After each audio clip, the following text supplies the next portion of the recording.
Queridos amigos, sejam bem-vindos a mais um vídeo aqui no canal Poptopia. Eu sou Daniel e no vídeo de hoje nós vamos falar sobre uma Marvel Vintage que chegou faz alguns dias. Eu levei meu tempo para ler e agora quero comentar com vocês a respeito desse volume de Vingadores por Geoff Johns. Essa é uma edição bem robusta, né, com 312 páginas, capa dura, totalmente em cores e que reúne aqui uma fase dos Vingadores pouco conhecida no mercado brasileiro, porque isso, uma parte saiu na mensal, outra parte nem saiu. Foi antes ali da queda dos Vingadores pelo Brian Michael Bendis, então é o Geoff Johns, é o Ivan Reis. Vou comentar tudo sobre essa edição. Inclusive tem um cupom para você comprar ela com desconto na nossa parceria com a Panini Point. Mas antes disso eu quero te mostrar uma novidade por aqui, a camiseta do canal Poptopia. Vejam só, eu estou utilizando esta belíssima camiseta produzida pela Smash Comics, uma loja do meu amigo Zambello, e que você pode também adquirir a sua, né? É uma camiseta bonita, com a nossa nova identidade visual, uma malha muito boa, produzida por um fabricante bastante reconhecido aqui no Brasil. Eu vou deixar o link na descrição do vídeo e, claro, essa comercialização ajuda a fortalecer o nosso projeto. Então, você, além de andar bonitão com uma camiseta que tem escrito aqui, ó, falar de gibi é sempre muito bom, né? É uma camiseta que faz referência ao ícone, né, que fica ali, o corner box das histórias em quadrinhos. Então você vai apoiar o nosso trabalho adquirindo essa camiseta direto no link que está na descrição do vídeo. Então, fiz o jabá, vamos falar desta gracinha aqui que é essa edição de Marvel Vintage, né? Eu já tinha lido uma parte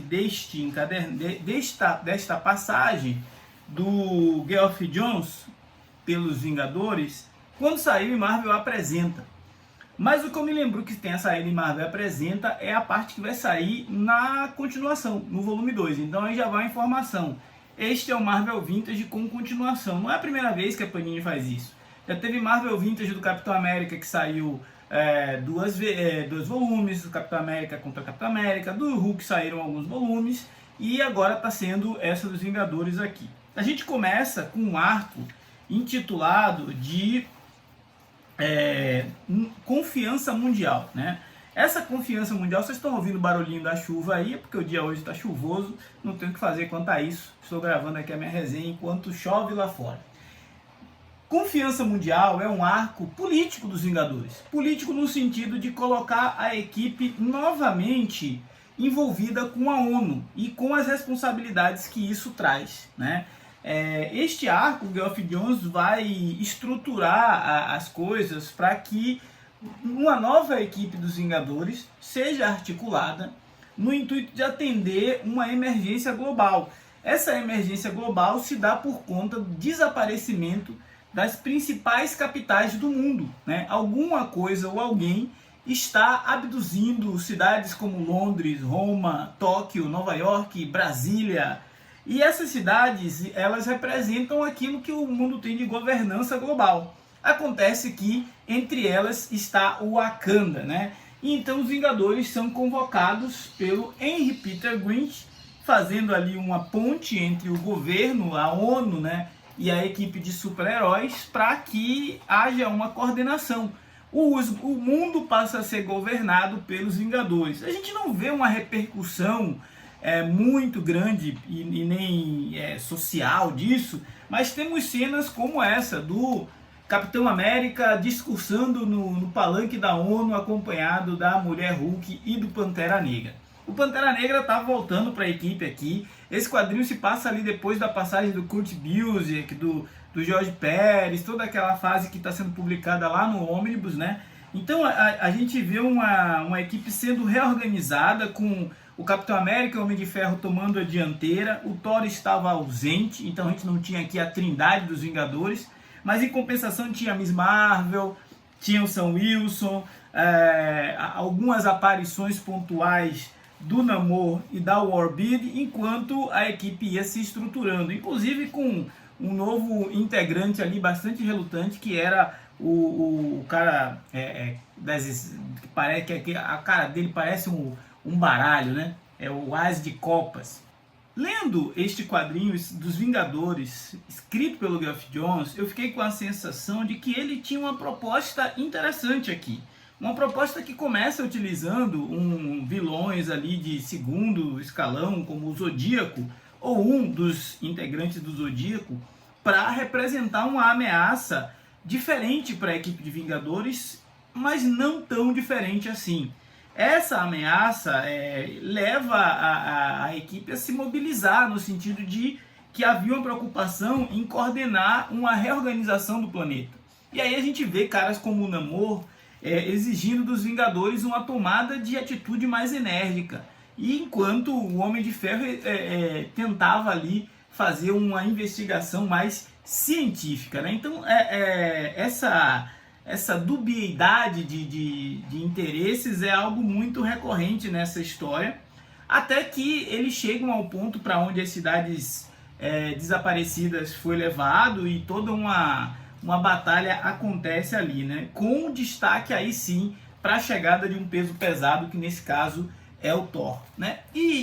É importante observar essa chegada do Thor e a participação de outros Vingadores, como Visão, Feiticeira Escarlate e Mulher Hulk, porque tudo isso é sinônimo de que, assim, estava todo mundo aparecendo na missão, mas ao mesmo tempo ninguém era parte dessa equipe de Vingadores, né? E esse arco ele termina justamente com o Henry Peter Grint assumindo o papel de elo entre os Vingadores e os governos do mundo, mesmo com os governos sendo restabelecidos ao final da história, né? As cidades capitais sendo resgatadas, mas o Henry ele desempenha um papel enquanto o Zodíaco desempenha um outro papel nos bastidores. Então o Johns tinha assim um plano para utilizar ainda mais o Zodíaco, para apresentá-lo como uma ameaça mais robusta. No meio da edição, a gente tem uma minissérie também escrita pelo Geoff Johns e desenhada pelo brasileiro Ivan Reis, que é a minissérie do Visão, né? Chamada Ontem e Amanhã, onde a gente revisita não só o passado, né, e a origem do Visão, até os dias atuais, e como a relação dele com o seu criador, o professor Norton, e descobre que o professor criou uma outra figura, um outro androide, um outro sintozoide. Esse outro sintozoide virou uma versão maligna, né, do Visão, e o personagem é levado aqui a se questionar qual é o propósito dele, né? Em uma época onde ainda não se falava tanto em inteligência artificial e na relação homem-máquina, essa HQ tem uma abordagem interessante sobre o lado humano do Visão. O destaque nem é tanto para a arte, né, do Ivan Reis, que é uma arte muito bonita, muito clara, muito limpa, mas eu acho que fica por conta de um roteiro que ousou para a época, né? Esse é um quadrinho escrito lá em 1999, então já faz um tempo considerável que isso foi publicado. As percepções da humanidade em relação às máquinas, à inteligência artificial e aos robôs de lá para cá mudaram bastante, mas é um quadrinho essencialmente de super-herói. O Visão vai se questionar, o Visão vai buscar memórias que ele perdeu, e no final ele vai conseguir se aproximar daquilo que é o que ele mais deseja, né? Cada vez mais deixar de ser robô e se tornar uma versão humana, com um cérebro de máquina. Mas aí a gente tem uma segunda parte dos Vingadores pelo Geoff Johns. Então tem uma minissérie no meio e depois continua com esse arco onde os Vingadores estão trabalhando sobre a tutela da ONU, onde o Pantera Negra e o Homem de Ferro têm divergências sobre a forma de conduzir a equipe, e isso fica claro em diversas cenas aqui, né? O T'Challa ele está atuando mais como um agente infiltrado de Wakanda do que como um super-herói em si, e isso incomoda alguns dos integrantes dos Vingadores. O As de Copas é uma bomba atômica ambulante pronta para explodir a qualquer momento, e isso também gera uma certa insegurança ali no seio da equipe. Mas se não bastasse tudo isso, o Thor aparece e alguns Vingadores vão acompanhá-lo em uma missão em Asgard, apesar dele não pedir ajuda desses Vingadores. Esse arco aí já é escrito pelo Mike Grill, com arte do Alan Davis. É a parte da HQ que eu não gostei tanto, achei um pouco desconectada do que vinha sendo contada antes. Então, se eu tivesse que te dizer, eu acho que a parte que é escrita pelo Geoff Johns vale a pena, né? É um dos poucos quadrinhos que ele escreveu para a Marvel, lá quando ele estava bem começando, antes dele assumir aquela fase famosa ali, ó, que está saindo na saga do Lanterna Verde. E essa Marvel Vintage eu tô conseguindo resenhar porque foi enviada aqui pro canal pela Panini XP, né? A Panini Point de Campinas, que atende todo o Brasil e inclusive dá desconto para os seguidores aqui do Poptopia. Então se você quiser comprar essa HQ com descontinho, eu vou deixar na descrição do vídeo o link para Panini Point. Você fala com o pessoal lá e ativa o cupom de desconto que vai te ajudar a economizar na compra desta HQ. Lembrando que a Panini deve publicar um volume 2 desta Marvel Vintage ainda neste semestre, para completar a fase que no volume 2 é onde a gente tem aquele arco da Mulher Hulk descontrolada e tudo se encaminhando para o grande evento que é Vingadores: A Queda. Esse foi o Poptopia de agora. Se você não for inscrito, por favor, se inscreva. Ajude o nosso canal a crescer, a ganhar relevância nessa concorrida plataforma. Afinal, falar de gibi é sempre muito bom.